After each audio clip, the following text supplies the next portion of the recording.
मर्दानी वह तो झांसी वाली रानी थी। ताली मारो। इसी जन्म में इसी जीवन में हमको तुमको मान मिलेगा, गीतों की खेती करने में पूरा। बक्सर जिला का पहला विद्यालय है उत्क्रमित उच्च विद्यालय ढकाईच, जिसमें वंदे मातरम पूरा का पूरा किया जाता है 15 अगस्त, 26 जनवरी और 2 अक्टूबर। दोस्तों नमस्कार, अभी मैं फिलहाल बक्सर जिला के अंतर्गत आने वाला गांव एक है ढकाईच गांव, और यहाँ पे आपको दिखाई दे रहा होगा कि उत्क्रमित उच्च विद्यालय ढकाईच है। हम यहाँ पे हाई स्कूल के बच्चे जो है उन्हीं के साथ वार्तालाप करने के लिए आए हुए हैं कि यदि आप देखते होंगे कि तमाम बिहार के जो चैनल होते हैं और चैनल वाले जो होते हैं, पत्रकार हमारे जो महोदय होते हैं, वो तमाम छोटे छोटे बच्चों के अंदर जा करके और छोटे छोटे बच्चों से सवालात करते हैं, उनके विद्यालय के टीचरों का अनादर करते हैं। हमारा कोई ऐसा औचित्य नहीं है। हम अभी प्रिंसिपल सर से इजाजत ले करके पूर्ण रूप से कानूनी तौर पर आकर के हम लोग आज विद्यालय का निरीक्षण करने वाले हैं और दिखाएंगे कि हमारे विद्यालय में भी, हमारे बिहार में भी कुछ ऐसे विद्यालय हैं जो हमारे नाम को आगे चल के पूरे मतलब कि इंडिया लेवल पे हमारे नाम को कैसे ऊंचा करते हैं। हम तमाम बच्चों से बात करने वाले हैं और सर से बात करेंगे और जो भी होता है विद्यालय में आपको दिखाएंगे कि हमारे बिहार के भी जो ऐसे विद्यालय हैं जो कि दिखाना चाहिए। और हम दरख्वास्त करेंगे कि ऐसे विद्यालय, डीएम साहब, हमारे समीर सर, आप यदि अमन समीर सर देख रहे होंगे इस विद्यालय के टीचर को भी थोड़ा दिखा दीजिए सर। टीचर्स जो हैं काफी मेहनत कर रहे हैं यहाँ पे और हमको लगा कि यहाँ आना चाहिए। वैसे तो हम विद्यालय का कहीं निरीक्षण नहीं करते हैं, नहीं जाते हैं, लेकिन हम यहाँ आपको बता दें कभी हम यहाँ पर आ करके मंच भी साझा किए हुए हैं, गाना गाया हुए हैं, चूंकि हम भी एक सरकारी स्कूल के ही स्टूडेंट रह चुके हैं। तो यहाँ पे हमारे साथ बच्चे हैं, सर हैं, तमाम लोगों से हम आज बात करने वाले हैं और दिखाने वाले हैं। तो हमारे साथ यहाँ देख लीजिए छोटी छोटी बहनें हैं, उधर छोटे छोटे सब भाई बैठे हुए हैं। तो ये बता दें आपको 9th क्लास है और हम पत्रकारों को, जो हमारे विद्यालय के मतलब कि बिहार के जो पत्रकार होते हैं, हमारे बिहार के विद्यालयों की जैसे बदनामी करते हैं, हम उनसे कहेंगे कि यदि आपके पास सामर्थ्य है, आप विद्यालयों को दिखाना चाहते हैं तो हाई स्कूल में जाइए और 10+2 स्कूल में जाइए, ताकि आपको मैच्योर बच्चे दिखेंगे और उनसे बात करके दिखाइए, तब कहा जाएगा कि आप सच्ची पत्रकारिता कर रहे हैं। तो अभी हमारे साथ फिलहाल छोटे छोटे बच्चे हैं, इनसे हम सवालों को लेंगे और बात करेंगे कि ये कैसे मतलब क्या पढ़ाई करते हैं। तो आपका नाम क्या है? अभिलेश कुमार। क्या? अभिलेश कुमार। अभिलेश कुमार हमारे साथ है। बेटा हिंदी व्याकरण लिखा गया वहाँ पे और शब्द एक पीछे है उसका व्याकरण, उसका मतलब यदि आपसे पूछा जाए, डिफिनेशन पूछा जाए व्याकरण का, तो क्या देंगे? व्याकरण एक वह सिद्धांत है जिससे हम शुद्ध बोलना, लिखना और पढ़ना सीखते हैं। व्याकरण वह एक जरिया है जिससे हम किसी भी किताब को, भाषा को, बोली को शुद्ध लिखना या पढ़ना जानते हैं, वही व्याकरण कहलाता है। आप लोग जब समझ गए तो आप लोगों की बुक्स जो हैं, कितनी बुक्स है? हिंदी की नहीं, पूरी आपका 9 क्लास है, 10th क्लास है, 9वां क्लास जो है उसमें कितनी बुक? 12। कौन कौन सी? हिंदी, इंग्लिश, संस्कृत, विज्ञान, मैथ और इन सब। देखिए हम संस्कृत का भी टीचर है, यदि संस्कृत का बात की तो उसमें एक आता है लॉट लकार, व्याकरण से ही रिलेटेड है। लॉट लकार जानती हैं? हाँ। थोड़ा बोलिए उसको। तीता अंति सीथा था आमी आवा आमा। कुछ ताली बजना चाहिए। यहाँ पे दे रखा है कौन सा चैप्टर है, अध्याय कितना है आपको बता दे, 4 है, चौथा अध्याय है 9वां क्लास के एनसीईआरटी बुक में, 2-4 वाले रैखिक समीकरण हम लेंगे। ये जो होता है ना, ए भी एक संख्या होता है, ठीक है? कौन कौन बना सकता है इसको? 1 2 3 4 काफी बना सकते हैं। आइए बहन जी, आप जी आ जाइए, आइए आप। यहाँ हमारी छोटी बहन के लिए ताली बजना चाहिए। ऐसे पत्रकारिता यदि आपको करना हो तब आप फील्ड में कूदिए, अन्यथा मत आइए। कीजिए, थोड़ा दिखाइए सर।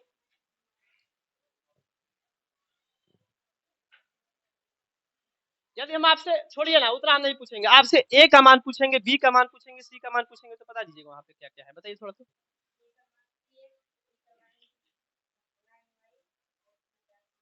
चलिए गलत बता रही हैं आप, हटिए, गलत बता रही हैं।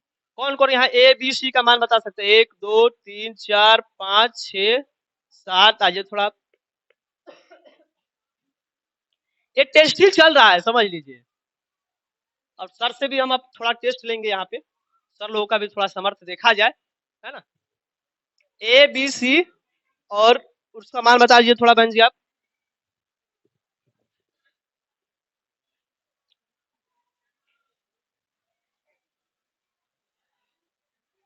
इसी में आता है भुज और कोटि, आता है ना, इसी में है ना। भुज और कोटि कौन कौन बता सकता है? भुज किसको कहा जाता है, कोटि किसको? 2 3 4 5 6 7 आ रहे हैं। हटिए थोड़ा। अरे बेटी ये इतना नहीं कुछ करना है, बस ए बी सी का मान बताना है, कुछ नहीं करना है। आ जाओ बेटा, चलो आप बैठ जाओ। सिंपल है, ए बी सी का मान बताना, वहां पे कुछ करना ही नहीं है आपको।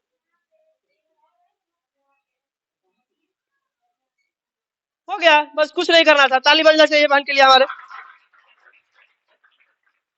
चलिए इतना हो गया। अब थोड़ा हम काफी बच्चों से ले लिए, अब थोड़ा सर लोगों से लेंगे। सर कौन कौन सर क्या क्या पढ़ाते हैं? इतना यहाँ आप लोग क्या पढ़ाते हैं सर?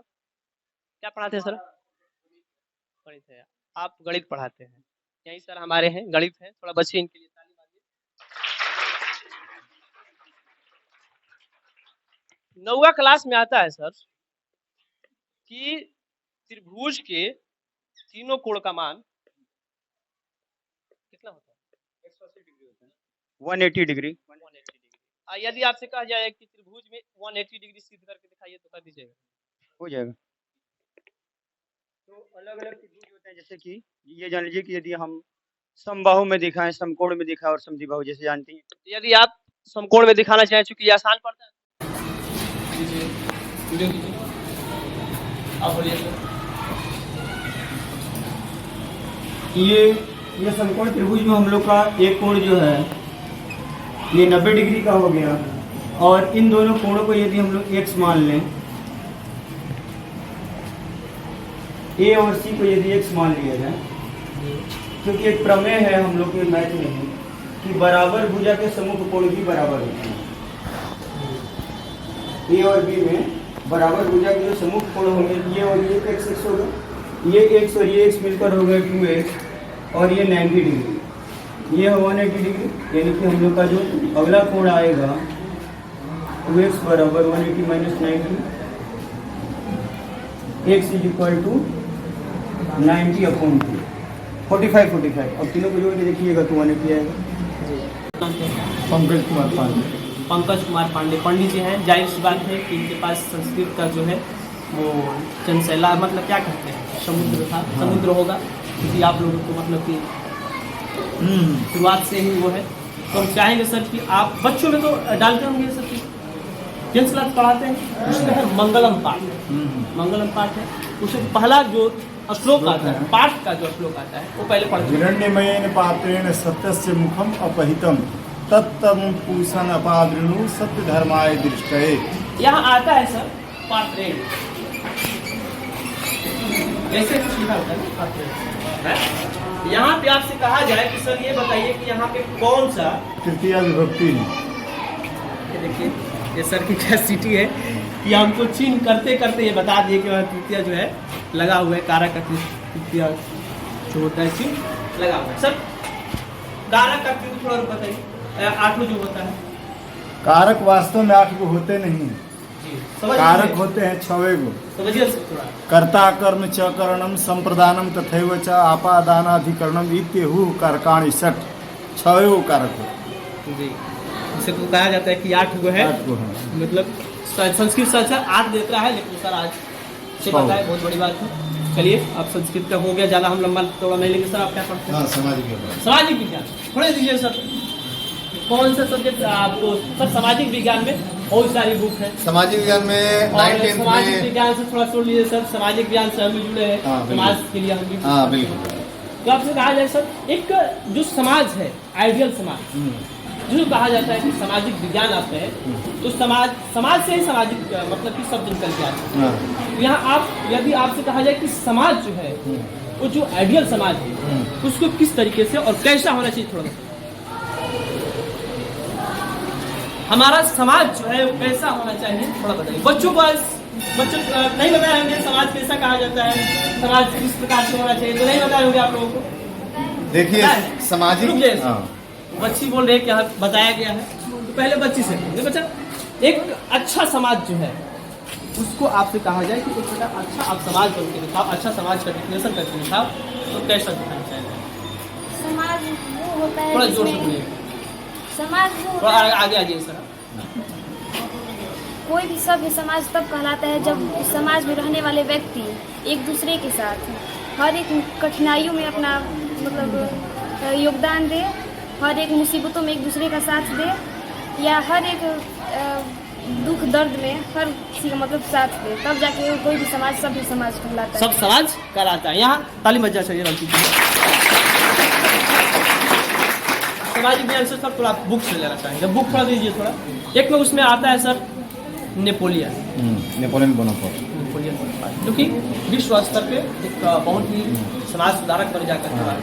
तो आपसे कहा जाए कि उनके बारे में थोड़ा बच्चों को ज्ञान दीजिए, बताइए थोड़ा। नेपोलियन बोनापार्ट बेसिकली ये फ्रांस के रहने वाले थे। जब विश्व इतिहास हम पढ़ेंगे तो नेपोलियन बोनापार्ट के बारे में हम लोग पढ़ेंगे, और नेपोलियन बोनापार्ट का विश्व इतिहास में अग्रणी पंक्ति में इनका नाम आता है, क्योंकि इन्होंने एकीकरण जब हुआ था, एकीकरण में इनकी महती भूमिका रही है, और इन्होंने पूरे फ्रांस और उसके जो सटे हुए देश थे उनका एकीकरण करने में इन्होंने बहुत ही महती अपना योगदान जन्म रखा। है कहाँ हुआ था? हाँ? इनका जन्म कहाँ हुआ?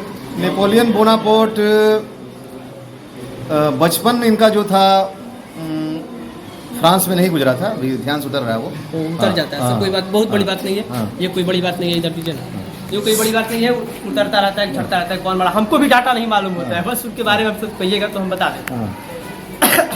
चलिए अब हो गया, प्रिंसिपल सर से थोड़ा बात करते हैं। बच्चे तो काफ़ी है, बच्चे कुछ इतना नहीं दे पा रहे हैं क्योंकि नहीं पूछिए बच्चे, अरे हमारे समाज में बहुत अच्छा बताएंगे। पूछ लीजिए सर, थोड़ा हिंदी से ही पूछ लीजिए, हिंदी से बच्चों से। हिस्ट्री, पॉलिटी, ज्योग्राफी आप सब्जेक्ट पूछिए ना, आपदा प्रबंधन, इस सब इतिहास की दुनिया देख लीजिए। यहाँ पे दिया गया है वास्को डी गामा, ये बहुत खतरनाक क्रूर आदमी है, जिसको हर कोई जानता है, अतमोची वाला, हिटलर, और ये हमारे क्या कहते हैं उनका, ऊषा जी है क्या की, बिरसा जी क्या? ये बिरसा मुंडा। बिरसा मुंडा। हाँ। और ये शायद क्या कहलेंगे सर, इनका फोटो से नहीं पहचान रहे, ये कौन है? रूसो। गुड, ये है रूसो। आइए थोड़ा सामाजिक विज्ञान से हम देखते हैं, जानते हैं कुछ, और बच्चों से पूछते हैं। मुसोलिनी के बारे में कौन कौन जानता है? कोई नहीं जानता। अभी छुट्टियों पढ़ाए पढ़े। तुष्टिकरण बताइए क्या? तुष्टिकरण कोई बात नहीं, इंग्लिश बोल रही है, आई डोंट। चलिए सर, तुष्टिकरण का मतलब क्या है? तुष्टिकरण आजकल, हाँ, तुष्टिकरण जो है बहुत ही प्रचलित शब्द है, और पत्रकारिता में जो है ये बराबर यूज होता है। तुष्टिकरण मतलब कहीं ना कहीं किसी का प्रशंसा करने की बात हो जाती है। तुष्टिकरण उनकी बढ़ा चढ़ाकर उनकी बातें की जाए, हाँ, वही तुष्टिकरण होता है। जिससे वो खुश हो हाँ। जाए, बात करें जिससे वो खुश हो जाए, वो तुष्टिकरण।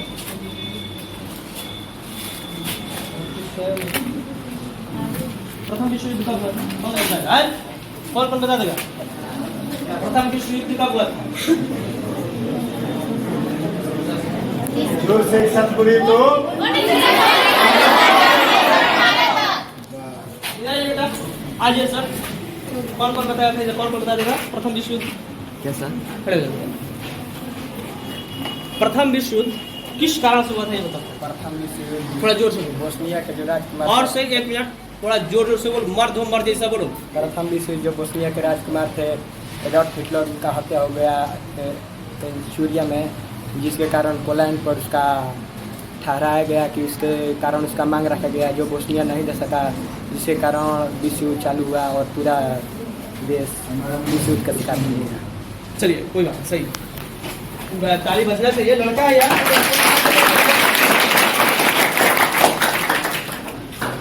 देखो हम थोड़ा सांस्कृतिक का प्रोग्राम भी कुछ कराते हैं, आज बच्चे आए हैं, बच्चे से बात करने आए हैं, तो थोड़ा एक अच्छा गाना इसे कौन गाता है? एक गाना लेंगे, कौन गाता है? लड़का लड़की कोई नहीं, कोई नहीं गाता है, कोई नहीं गाता है, कोई बात नहीं। बहुत बहुत बच्चे हैं, बच्चे अच्छे राष्ट्रीय कुछ शब्द हो जाए, राष्ट्रीय। अरे सर भी गाएंगे, सर को आज हम खड़े हो गवाएंगे। जाओ। हाँ चलो। वंदे मातरम जानती हो? हैं? गा सकती हो? नहीं गा सकती हो? कोई वंदे मातरम यहाँ गा सकता है? 1 2 3 4 लड़कियाँ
ताली बजना चाहिए।